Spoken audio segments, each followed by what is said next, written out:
I think most probably over the years we're fully aware that whenever there's a head office or something, you usually go to Sydney, usually goes to Melbourne, and we lose lots of contacts going that way. So to actually have things come our way in the flow of things, I think is a huge benefit for bowlers in South Australia. Those of you who haven't caught up with Bill's history, he's now the Australian National Youth Coach.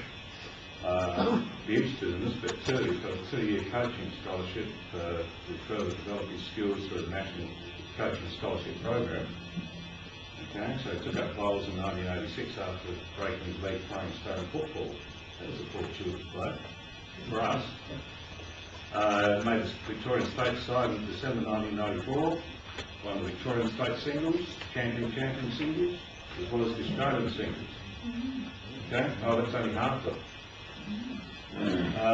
Played 150 games for Australia, won a triple gold medal at the 2006 Melbourne Commonwealth Games, 3 Asia Pacific gold medals in 2003 and 2007, silver medalist in the falls of 2008 World Championships. Played 300 test games for Victoria and Queensland as a member of 4 Ali Shield Championship winning sides. So he's coached extensively in juniors and seniors, and in March 2009 he was appointed National Youth Coach for the Trans-Tasman Series, with the team winning both the over 18 and under 25.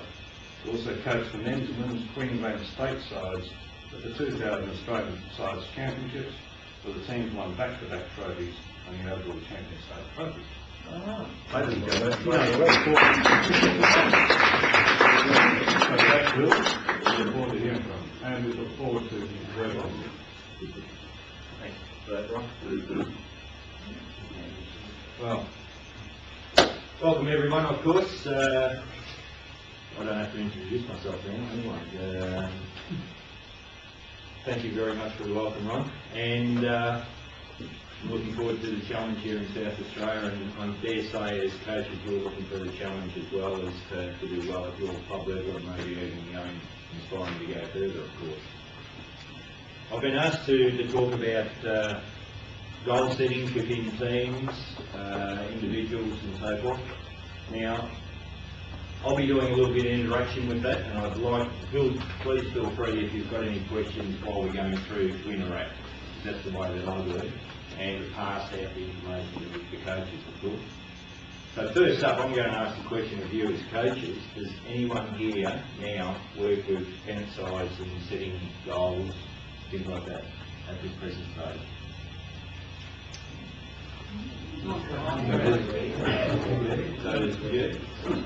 So to the ones that do it at the present stage, do you go out and set the goals for the players? No? No? Right, okay. How do you go about setting the goals? Do you... In explaining that, as a coach, I set the goals for the club, and then the players individually set their goals to achieve the club goals. Right, so you set the goals for the club? Yes.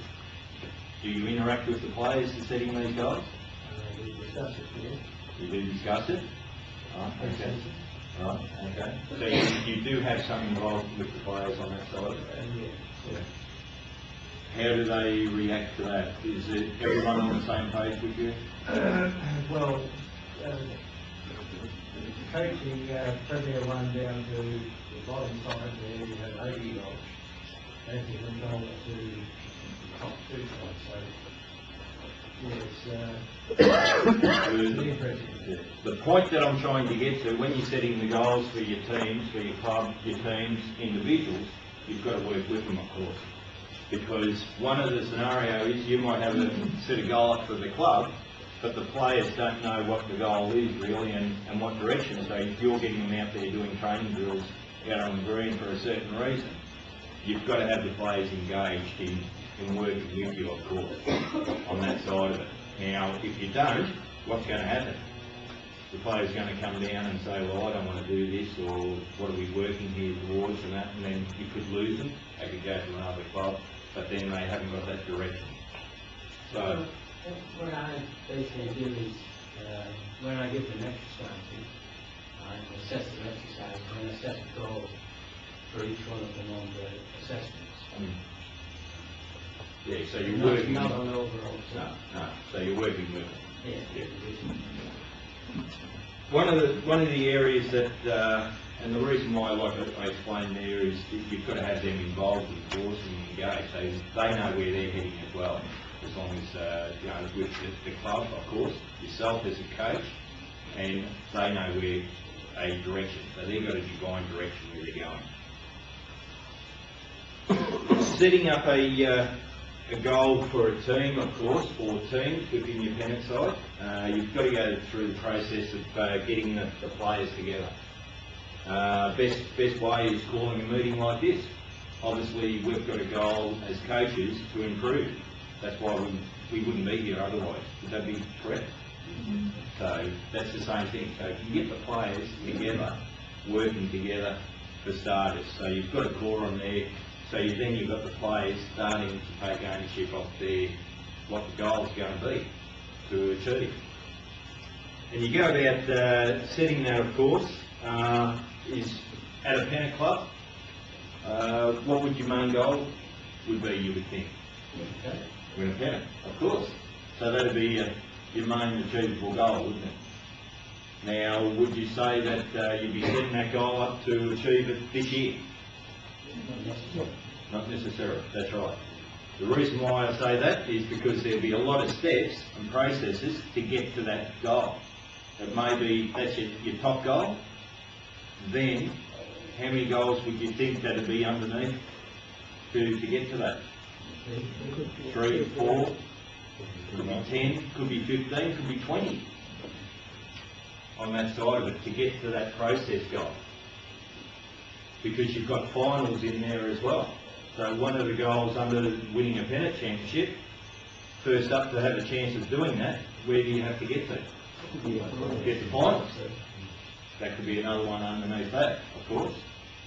So then, going back as coaches over the history within your club, and your pennant, you'd go through and see how many games you need to win to probably get to there. Would you think that'd be another goal? To see how many games you have to win to get to the final. So all of a sudden there's 3 for starters. So then from there, you've got to set up some processes then to say, well, how are we going to win a game? So that'll be another goal in underneath there. How do we win a game? So there's 4. Underneath that, 16 players in the side. Well, we've got to create some training out on the green. So we've got to get all the players training. So there's another area. Getting, as a coach, getting the players there to do the drills. Underneath that, it might be what drills do we need to set in place to actually then achieve that goal of getting the win. Or consistency. So consistency might be another area. So all of a sudden, as you can see, you're breaking down to the little steps to little achievable goals all the way through. Right down to the bottom is individuals, of course. For a team to work, you've got to get 16 players as individuals to have their own little goals as well, to be consistent, to be able to step up, to get that consistency out of the team overall. So as you can see, there's a number of areas there. One question, if I may. Yeah, sure. A couple of books I've read have suggested things like winning a pennant is a very good goal, because that isn't entirely under your control, and there needs to be, you call it a process goal. Yeah. And that was, could you perhaps explain why winning a pennant is a process goal as opposed to an outcome goal? Well, the process goal, to me, as winning the pennant, if you have all these other steps in place, all achievable goals, all in place, the result at the end will be the winning of the pennant. But you've got to have all your processes in place to do that. Winning like a club championship or a pennant can be a number of outside factors on the day, whether everyone's playing well. It could be a situation there that you've got wind,